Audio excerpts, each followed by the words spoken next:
Assalamualaikum warahmatullahi wabarakatuh. Ketemu lagi dengan saya pada mata kuliah Metode Penelitian Sosial Ekonomi di Prodi Agribisnis Universitas Andalas. Pada pertemuan kali ini kita akan membahas lanjutan dari topik sebelumnya, yaitu pengantar tentang metode ilmiah. Pada minggu yang lalu kita sudah membahas tentang ilmu, kemudian proses berpikir, kemudian juga tentang kebenaran.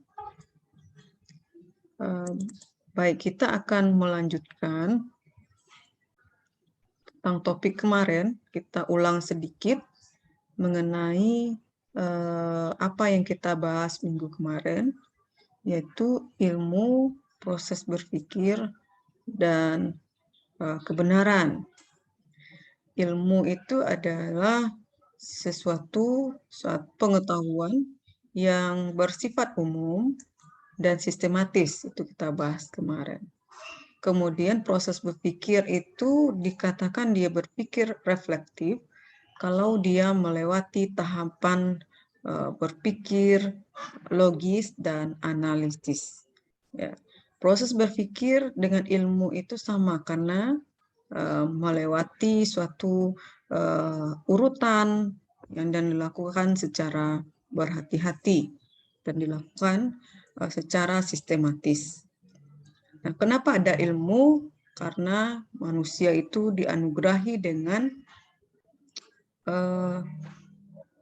proses berpikir tadi, dianugerahi dengan rasa keingintahuan. Ya. Kemudian dari rasa keingintahuan itu memunculkan nanti permasalahan, dan dari permasalahan itu kita pecahkan dan kita uji, kita lakukan pengujiannya secara sistematis dan terus-menerus, yang nanti akan memunculkan pengetahuan dan ilmu. Kemudian proses berpikir, ya, karena adanya anugerah dari Yang Maha Kuasa tentang proses berpikir, ya, tentang manusia itu dianugerahi akal untuk berpikir, maka ada proses berpikir di situ. Ada proses berpikir reflektif artinya, yaitu proses berpikir yang teratur dan hati-hati yang melewati suatu tahapan atau langkah-langkah, ya, langkah-langkah logis dan analitis. Langkah-langkahnya seperti yang kita bahas minggu kemarin, yaitu manusia itu dihadapkan dengan suatu kesulitan. Ya, dengan kesulitan itu manusia kemudian mampu memikirkan atau mengetahui permasalahannya. Apa masalah dari adanya timbul rasa sulit, lalu mengidentifikasi masalahnya. Kemudian jika mampu sudah mengidentifikasi masalahnya apa dari rasa sulit yang dihadapinya itu, langkah selanjutnya atau tahap selanjutnya adalah menduga atau mengira dari pemecahan masalah atau rasa sulit tadi. Jadi menduga jalan keluar dari masalah tersebut. Kemudian baru melakukan pemecahan masalah, mencari solusi dari masalah tersebut. Sehingga proses berpikir tersebut nanti memunculkan suatu proses berpikir yang reflektif. Nah, proses berpikir dan ilmu itu nanti menuju kepada kebenaran, ya, menuju kepada kebenaran. Nah, kemudian kita membahas tentang penelitian.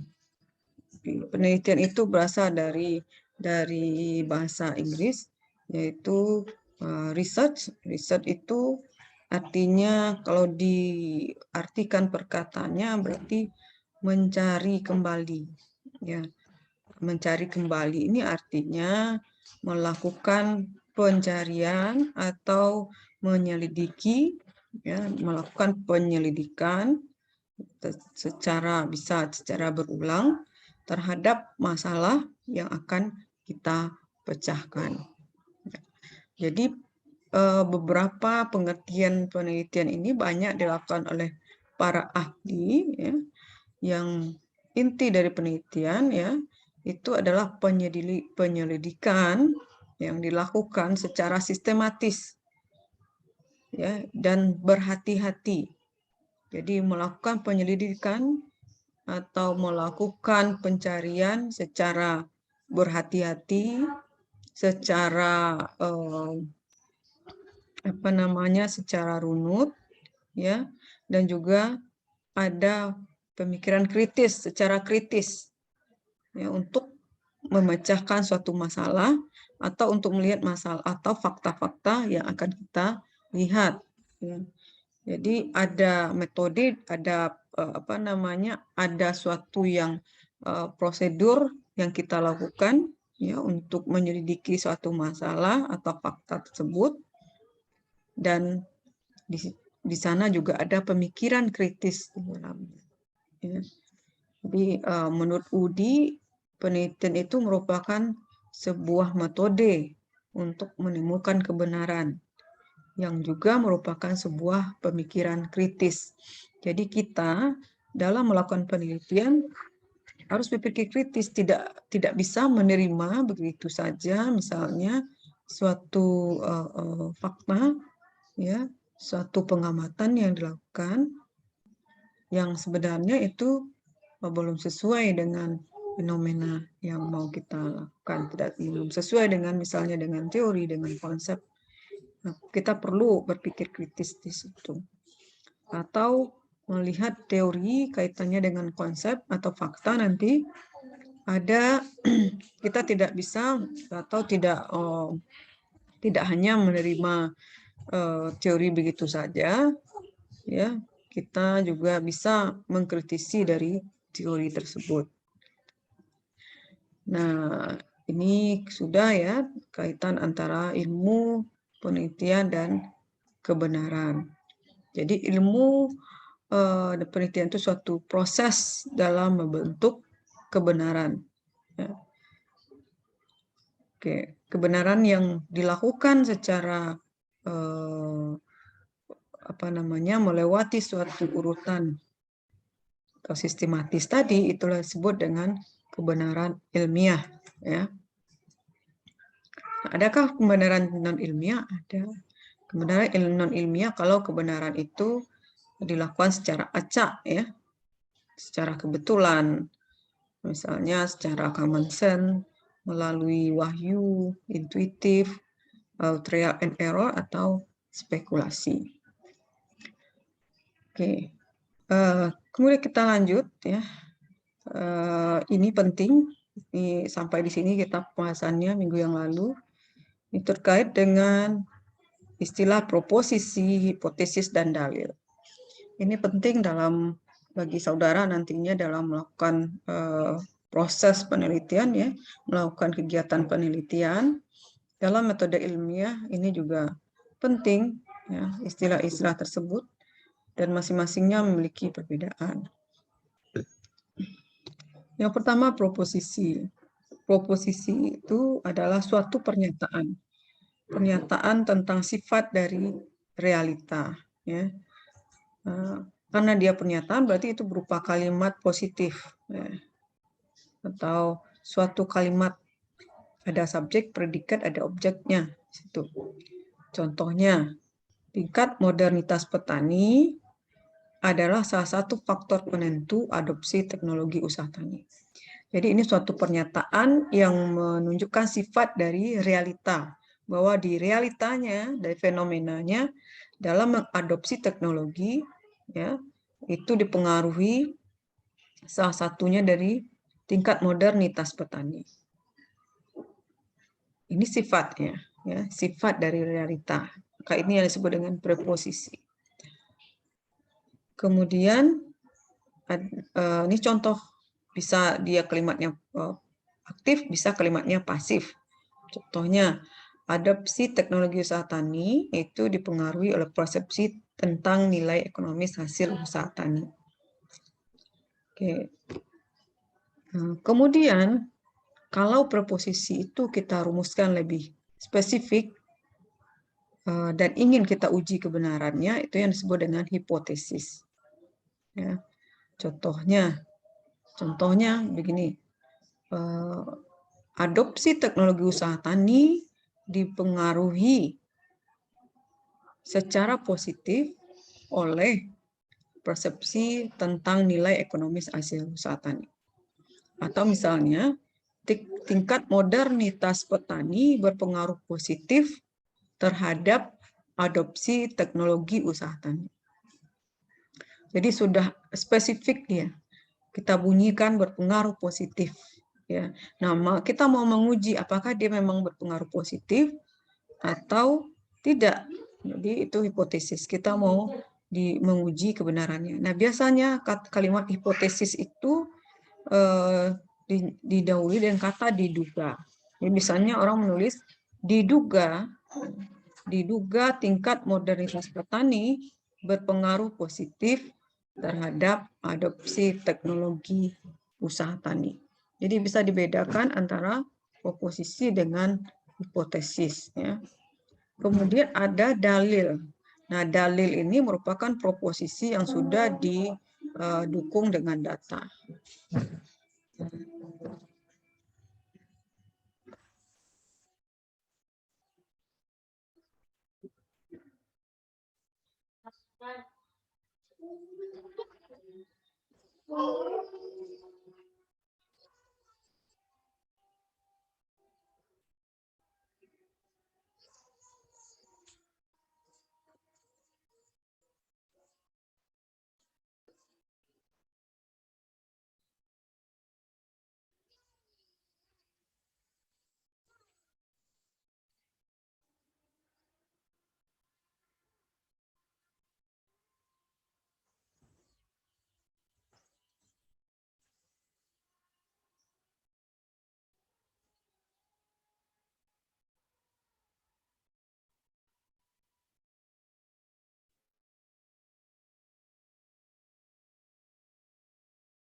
Tadi ada azan ya.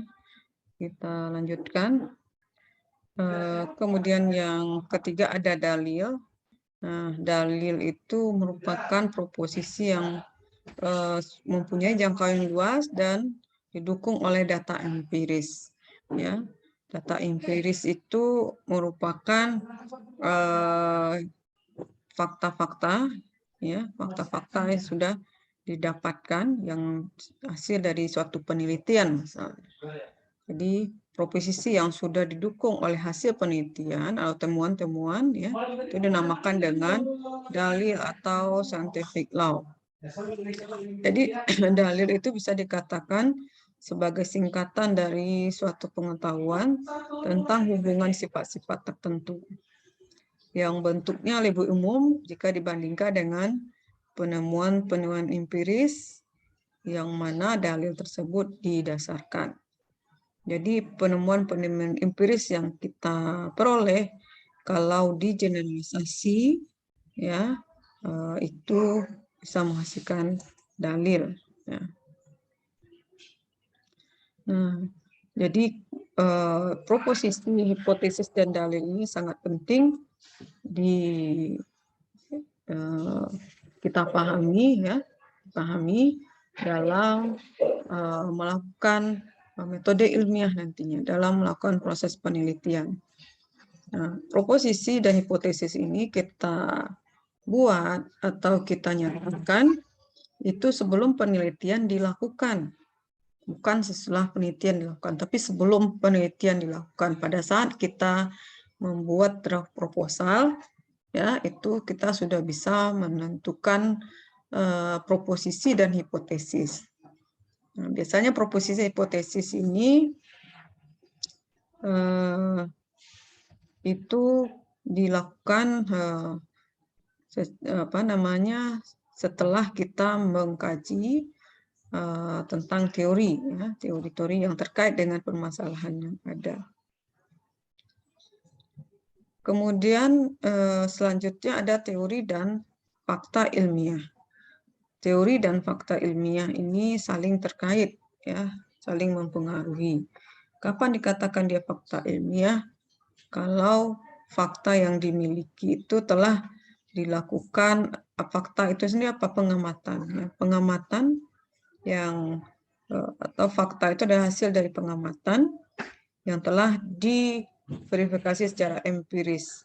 Artinya yang melewati hasil pengamatan yang dilakukan secara sistematis dan melewati tadi proses berpikir ilmiah, ya, proses berpikir yang reflektif tadi.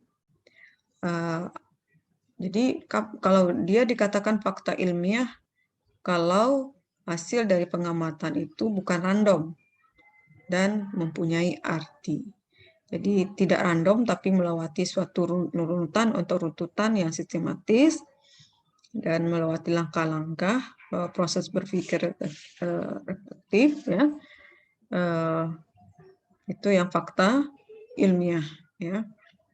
Kemudian sedangkan teori itu adalah suatu sarana pokok, ya, untuk menyatakan hubungan sistematis dari suatu gejala sosial maupun alam yang mau diteliti. Teori ini merupakan abstraksi dari pengertian atau hubungan dari proposisi atau dalil. Ya. Jadi abstraksi dari pengertian atau hubungan dari proporsi dan dalil. Nah, teori itu sendiri merupakan suatu set konsep. Ya. Kalau kita bicara set konsep, berarti ada beberapa konsep, ya, yang berhubungan satu dengan lainnya. Nah, satu set dari proposisi yang mengandung suatu pandangan yang sistematis dari fenomena yang ada. Teori ini juga merupakan suatu alat dari ilmu, ya, untuk menemukan fakta-fakta baru yang pembentuk teori yang lebih maju. Jadi teori ini terus berkembang. Teori terus berkembang karena adanya fakta, ya, sedangkan fakta bisa dijelaskan oleh teori, bisa digeneralisasi oleh teori. Jadi dalam melihat fakta, dalam kita mengamati fakta itu didasarkan kepada teori, ya, didasarkan kepada teori. Sehingga dalam penelitian kita nanti ada namanya tinjauan pustaka yang berisi tentang teori, ya, yang terkait dengan fenomena atau realita atau permasalahan yang mau kita teliti. Jadi teori itu terkait dengan fakta, berperan terhadap fakta, di mana teori itu sebagai orientasi utama dari ilmu. Artinya teori ini memberikan batasan terhadap ilmu, ya, dari fakta atau fenomena yang mau kita lihat. Jadi memberi batasan. Misalnya ilmu memasak, nah batasan teorinya tentu ada teori memasak ini kita batasi, ada pembatasannya, dibatasi fakta yang mau kita lihat itu.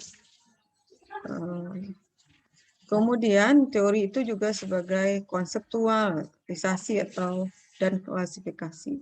Artinya teori ini bisa mengelompokkan fakta-fakta yang terjadi yang begitu banyak itu, kemudian diklasifikasikan atau dikonseptualisasikan. Kemudian teori meringkaskan fakta. Artinya dari fakta-fakta yang ada itu yang diamati, digeneralisasi yang memunculkan suatu mungkin teori baru atau munculkan suatu dalil. Kemudian teori memprediksi fakta, di mana kita tahu teori itu mampu menjelaskan fakta, mengeneralisasi fakta, dan juga mampu fakta itu sendiri bisa terjadi yang akan datang, mampu memprediksi fakta. Nah, teori itu memperjelas celah kosong dari fakta-fakta yang kita amati, ya. Teori mampu memperjelas ada celah kosong yang bisa kita amati, ya, masih ada fakta yang perlu kita amati. Lalu fakta sendiri itu berperan terhadap teori, di mana fakta memperkasai teori. Artinya fakta bisa saja menimbulkan teori baru, ya, dari fakta-fakta yang ada yang selalu mengalami perkembangan itu menimbulkan teori baru, ya. Kemudian juga fakta itu mampu memformulasi teori yang sudah ada, artinya mampu mengembangkan teori.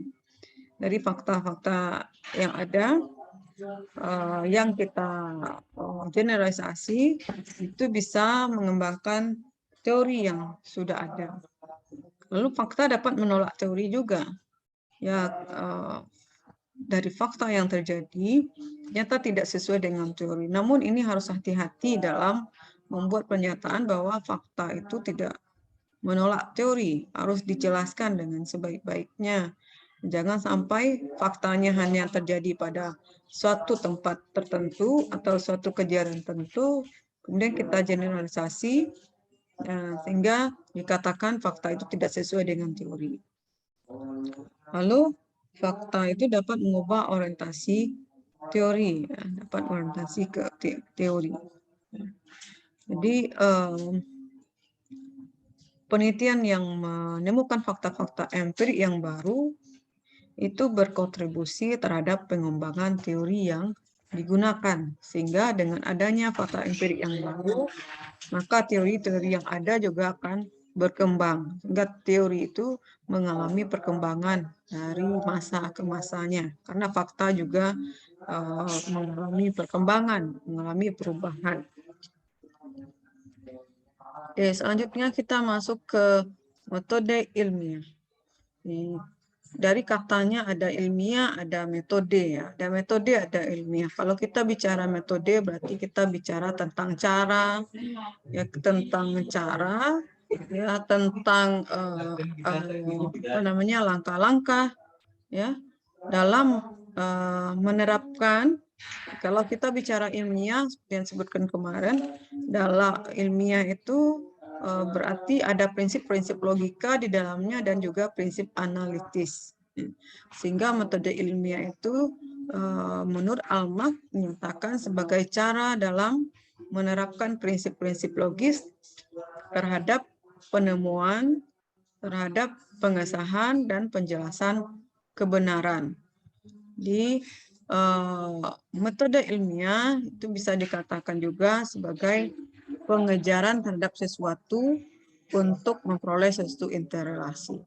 Nah, ada berapa kriteria metode ilmiah yang harus ada yang membuat suatu kegiatan ilmiah itu atau metode ilmiah itu menjadi baik. Nah, ini juga akan saudara lakukan ya, juga memenuhi dalam tugas skripsi saudara nantinya. Yang pertama itu berdasarkan fakta, ya. Kemudian yang kedua bebas dari prasangka. Berdasarkan fakta berarti kita menyatakan sesuatu itu bukan hanya berdasarkan apa yang kita rasakan, tapi kalimat atau pernyataan yang kita buat itu berdasarkan kepada fakta, ya, didukung oleh fakta, didukung oleh data. Fakta itu bisa dari penelitian-penelitian empiris yang terdahulu, ya, yang telah dilakukan oleh peneliti sebelumnya. Lalu bebas dari prasangka. Bebas dari prasangka tidak berdasarkan perasaan dari si peneliti, ya. Tidak menggunakan perasaan dari peneliti dalam melakukan metode ilmiah. Kemudian menggunakan prinsip-prinsip analisis. Jadi kita nanti ada analisisnya dalam melihat fakta, dalam mengamati fakta dan menyelidiki sesuatu, ya, itu menggunakan prinsip-prinsip analisis. Kemudian menggunakan hipotesis, ya, menggunakan hipotesis. Kita uji apa yang mau kita uji dari masalah atau fakta yang mau kita lihat itu. Kemudian ukurannya objektif, tidak subjektif, dan menggunakan teknik kuantifikasi. Jadi ukurannya jelas dari analisis yang mau kita lakukan itu. Nah, 6 kriteria ini penting dilakukan pada metode ilmiah sehingga metode ilmiah itu dikatakan baik, ya, yang akan menghasilkan kepada nantinya apakah itu dalil, teori, dan ilmu. Nah, ada berapa langkah dari metode ilmiah yang penting, ya, yang juga nanti kalau sadar membuat skripsi juga memenuhi langkah ini, ya, harus melewati langkah ini. Jika langkah ini bisa dilakukan dengan baik, maka dikatakan bahwa penelitian ilmiah yang dilakukan itu akan baik. Yang pertama yaitu mampu merumuskan serta mendefinisikan masalah. Ya, jadi sama dengan proses berpikir timbulnya rasa sulit tadi. Nah, kalau sini kita melakukan suatu penelitian atau kajian karena adanya masalah, ya, dari fenomena atau realita tersebut. Nah, kita harus mampu merumuskan dan mendefinisikan masalahnya. Dari kegiatan tahapan metode ilmiah atau penelitian ilmiah, maka merumuskan dan mendefinisikan masalah inilah yang terpenting, ya. Jika kita mampu merumuskan dan mendefinisikan masalah dengan baik, maka kita akan mampu selanjutnya akan mampu memformulasikan hipotesis, mampu melakukan metode penelitian dengan baik, mampu menyusun, menganalisis, dan menginterpretasikan, dan mampu mengeneralisasikan dan menyimpulkan dari fakta yang kita amati tersebut. Jadi merumuskan masalah itu adalah sangat penting, ya, dalam proses penelitian. Nah, di sini biasanya saudara yang kadang-kadang mahasiswa sulit untuk merumuskan atau sulit untuk menemukan masalahnya apa dari apa yang mau kita lihat atau fakta yang mau dilihat itu, atau dari topik penelitiannya itu. Masalah apa? Masalah itu bisa itu adalah suatu fenomena atau fakta yang tidak sesuai dengan teori, bisa saja seperti itu, sesuatu yang tidak sesuai dengan standarnya, atau bisa juga berupa potensi. Berupa potensi yang mau kita lihat, ya, jadi misalnya tadi adopsi teknologi. Contohnya tadi adopsi teknologi. Kenapa itu yang kita angkat, mau kita teliti? Kenapa adopsi teknologi usaha tani mau kita teliti di tingkat petani? Nah, apa masalahnya? Tentu orang akan bertanya, apa masalahnya sehingga kita meneliti itu? Tentu kita harus mampu merumuskan masalah dan mendefinisikan masalah yang terkait dengan adopsi teknologi usaha tani tersebut. Misalnya di realitanya, ya, bahwa atau fenomenanya atau isunya, realitanya bahwa petani itu masih rendah dalam mengadopsi teknologi. Ya, kata rendah, pernyataan petani masih rendah mengadopsi teknologi itu pernyataan yang harus didukung ya oleh fakta dan data. Ya, seperti langkah tadi, kriteria tadi. Jadi berdasarkan fakta dan data, kita menyatakan bahwa adopsi petani terhadap adopsi teknologi petani itu masih rendah. Pernyataan kita, tapi harus kita dukung dengan fakta dan data. Misalnya, datanya adalah sekitar baru atau hanya 10% petani yang menerapkan teknologi tersebut. Nah, itu datanya. Ya. Atau misalnya petani yang menerapkan teknologi ini masih petani apa namanya yang tadi katanya ya, yang modernitas ya, yang telah punya pengetahuan cukup tinggi di tingkat misalnya pendidikan petani itu adalah misalnya tingkat SMA. Nah, itu udah datanya. Ya. Kemudian yang kedua, langkah kedua mengadakan studi kepustakaan. Studi kepustakaan ini terkait dengan kalau di skripsi dinamakan tinjauan pustaka ya. Itu terkait dengan teori ya, terkait dengan teori yang relevan dengan masalah yang mau kita kaji. Teori dan juga dengan penelitian-penelitian empiris terdahulu yang menjadi dasar kita untuk memecahkan masalah nanti. Jadi di tinjau pustaka itu berisikan misalnya tadi adopsi teknologi, berisikan tentang teori adopsi misalnya, tentang teori teknologi, tentang teori perilaku petani, dan tentang misalnya faktor-faktor yang mempengaruhi adopsi teknologi. Secara teorinya bagaimana? Kemudian dari penelitian empirisnya, nah itu apa yang sudah ditemukan oleh orang tentang adopsi teknologi tersebut. Yang nanti dari teori dan adopsi, dari teori dan penelitian empiris kita bisa memformulasikan hipotesis. Jadi hipotesis itu bisa kita buat ya berdasarkan kepada teori dan juga penelitian empiris sebelumnya. Jadi hipotesis tidak hanya muncul tiba-tiba begitu saja, bukan berdasarkan perkiraan atau perasaan dari peneliti dalam membuat hipotesis. Tapi hipotesis itu ada dibuat ya berdasarkan kepada teori dan penelitian terdahulu atau penelitian empiris terdahulu. Itu akan merumuskan dugaan yang mau kita uji selanjutnya. Lalu setelah itu langkah selanjutnya adalah menentukan modal ya, untuk menguji hipotesis. Karena hipotesis ini perlu kita uji, maka perlu kita membuat model. Apa itu model? Model itu merupakan penyederhanaan dari realita, penyederhanaan dari fenomena yang ada, penyederhanaan dari dunia nyata. Ya, model ini macam-macam. Ada model itu model matematik. Jadi kita menyederhanakan fenomena yang ada itu dalam bentuk simbol-simbol matematik, dalam bentuk persamaan.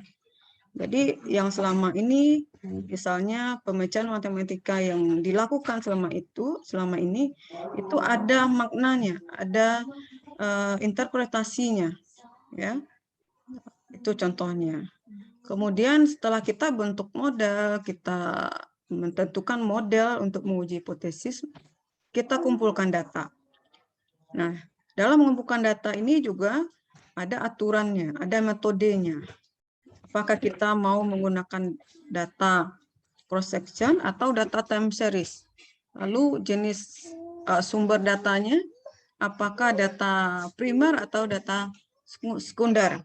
Apakah kita menggunakan pengamatan dalam mengambil data itu atau menggunakan wawancara atau kuesioner? Nah, ini di pengumpulan data. Ini akan kita bahas lebih lanjut nantinya pada sesi metode penelitian ya.